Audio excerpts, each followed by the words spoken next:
and we are here at SEC Media Days in Dallas, and this is the official kickoff to the college football season. A lot of talking is about to happen, but when we have this event, that means we are that much closer. That means you look around the corner and college football is about to be played. And you'll notice now there's a little bit of extra buzz in the air here in Dallas, all right? And that's because you got Texas and Oklahoma joining the conference. They're already in the conference. They're showing up to Media Days here this week. Got to ask the question and answer the question. What does Texas need to do to be successful in the SEC? Now, if you're a Texas Longhorn fan, you've probably kicked around this question for the better part of the last 2 to 3 seasons. I think we can answer this with a little bit more certainty heading into the 2024 season after seeing what they were last year, knowing the returning production, knowing what you got at quarterback. All these pieces now a little bit more settled. But even with that being said, what do they have to do to win, not just like make a bowl game? I'm talking like win at the highest level, win the conference in 2024. We'll talk about it right now, but y'all, we're at SEC Media Days. Make sure you're locked in. Make sure you're subscribed to this channel right now as we're jumping headfirst into college football season. We will be live right here on Radio Road Tuesday, Wednesday, and Thursday, 11 a.m. Eastern, 10 a.m. Central, for those of y'all that are tuned in the Lone Star State. We appreciate you for that. Also follow me on the socials at JD Pickell. A lot of content from behind the scenes at Media Days coming on that platform. So lock in over there, Instagram and Twitter, again, at JD Pickell. So Texas, you ask the folks in Vegas, man, they got some skyscrapers in Vegas for good reason. The house wins a lot. They like Texas. Surprise, surprise. They have the 4th best odds in all of America to win the national championship. They are at minus 230 to make the college football playoff. For those of y'all that are not big into the gambling scene, no problem. Let me interpret that. Essentially, you have to bet $230 to make $100 for Texas to make the college football playoff. Translation, Vegas likes Texas, all right, and for good reason. Now, what has to happen for them to have success at a high level? The big question I'm asking, as are a lot of folks in Austin, what are we getting on the defensive line?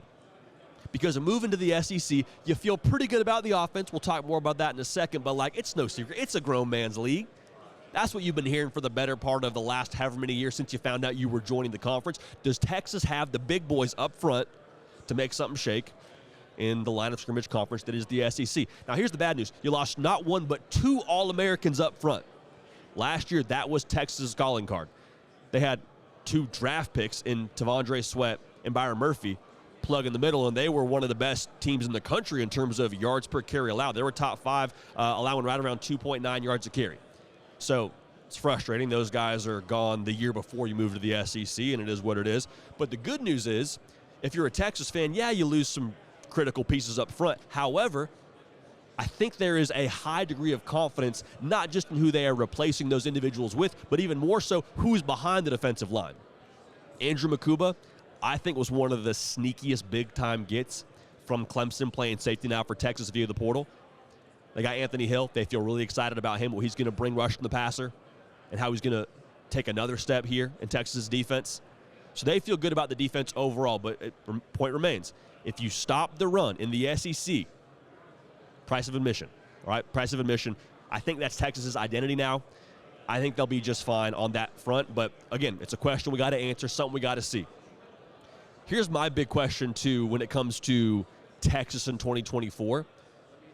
I don't question the ingredients in the pass game because you got Steve Sarkisian. You went out and got just an embarrassment of riches in the transfer portal, what you have now in the wide receiver room. My question is, what's the bake time on those ingredients? Because Texas loses their top 5 pass catchers from a season ago.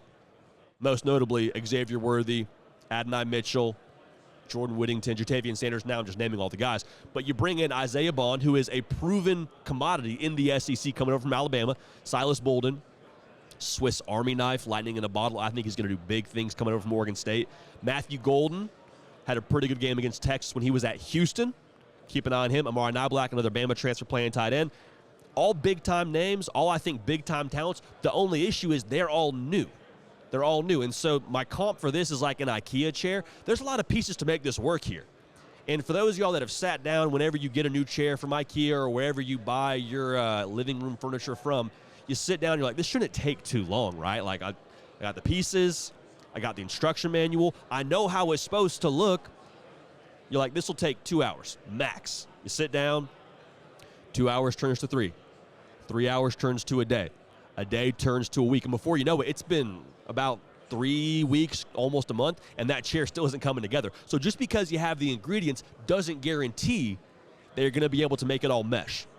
So make sure you're dialed in over to Inside Texas, our Texas on 3 site, all the scoop on fall camp and things of that nature when that gets rolling. I'm curious to hear the chemistry between Quinn Ewers and these wide receivers. We already saw Isaiah Bond pop in a big way in the spring game. They got the guys. How does it come together? Because as much as that line of scrimmage was a massive deal for Texas last year on the defensive side of the ball, I think this year the motor to this team, quite frankly, will be the offense and how potent they are. Because you brought Quinn Ewers back for a reason, you got to maximize him. Got to maximize him. He came back for a reason. Yes, his draft stock, but I promise you, he wants to improve upon what he did previously at Texas, and I promise you, he wants to go do more than just make the college football playoff in 2024. So that kind of leads into this next question we have. Can Quinn Ewers stay healthy? You got the guys on the offensive line to do it, man, but, like, quite frankly, we haven't seen him play a full season in college football. And so you throw him into a more difficult conference in the SEC, to call a spade now, and you enhance what it's going to take to win a national championship in terms of how many games you have to play. Like, I love the way that Texas responded when he went down last year.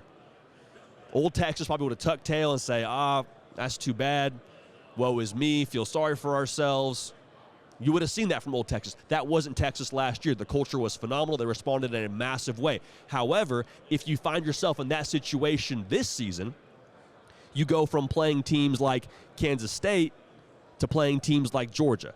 And that's not me throwing shade at the Wildcats. Everybody knows that I love that team in Manhattan, Kansas, all right? I love the Wildcats. However, the fact remains the talent level is a little bit more intense in the SEC. The point being made there, if you don't have your starting quarterback, I love Arch Manning. I don't want to throw him to the dogs and say, Arch, you got our college football playoff and SEC title hopes on your shoulders, brother. Can you take us there? Not saying he can't, but I am saying Quinn Ewers staying healthy, I believe, is a massive ingredient, obviously, to success year one in the SEC. So there's a lot of questions. We're going to get answers to them. That's all phenomenal. But here's the thing with me now. Notice the conversation around Texas going into this season compared to past years. Take the conference side of things out of it for a second. I don't think anybody is overhyping Texas. Whereas previously it was, you guys always overhype Texas because they're a big brand and you want to get clicks and this and that and the other and whatever. Nobody's talking about that anymore. Like, for me, going into the SEC with Texas, I mentioned the questions we have. I don't think there's a ton of things that jump out off the page where you're like, hey, Texas just doesn't have this on paper. I don't think they'll succeed in the SEC. Like, nobody's really saying that. There's not a ton of excuses as to why they couldn't get it done or why you would pick against Texas outside of you just don't believe they'll execute, and that's a whole other discussion. But I look at Texas, man, they have everything they need to compete at the highest level in the SEC. On paper, at least, they bring back 70% production from last year's squad that beat Alabama in Tuscaloosa. You got a year 3 quarterback in a quarterback-friendly system with a quarterback whisperer in Steve Sarkisian, who has now been to the college football playoff himself. The experience factor is there. The weapons I just mentioned, they got to mesh, but you got weapons nonetheless to make this thing hum, man. The biggest part of this, too, I mentioned culture. Texas now has that. The reason why I think Texas is a college football playoff team, outside of the obvious of, yeah, they got a really freaking good roster, the culture now is different than I think it's ever been. They've got proof of concept. When you have proof of concept, yes, it does a lot for folks like me that hold a microphone. You get a little bit more belief. But internally, too, seeing that a way of doing things works, seeing, okay, if we buy into the way that Steve Sarkisian and this staff is preaching to us, if we get behind that, it works, I think that's massive. And I think it's going to do wonders for them as they build on what they did last year and have some continuity. There is a real identity now in Austin, Texas for Sark, for Ewers, and the rest of that team out there. So I'm fired up to watch it, man. They're in the SEC now. Make sure you're locked in here at Media Days. Again, we are live tomorrow morning, 10 a.m. Central, 11 a.m. Eastern. Going to have some big-time guests for you. Got a couple joining the show here a little bit later today, so keep your head on a swivel. But, hey, we love y'all. We appreciate y'all, man. College football season is here. Let's lock in. Roll party roll. We're going to keep this party rolling. We will see y'all next time. Hey, y'all. Thanks so much for watching. Subscribe to the channel here to make sure you don't miss an episode of The Hard Count. Also, be sure to check out other videos on the On3 YouTube channel.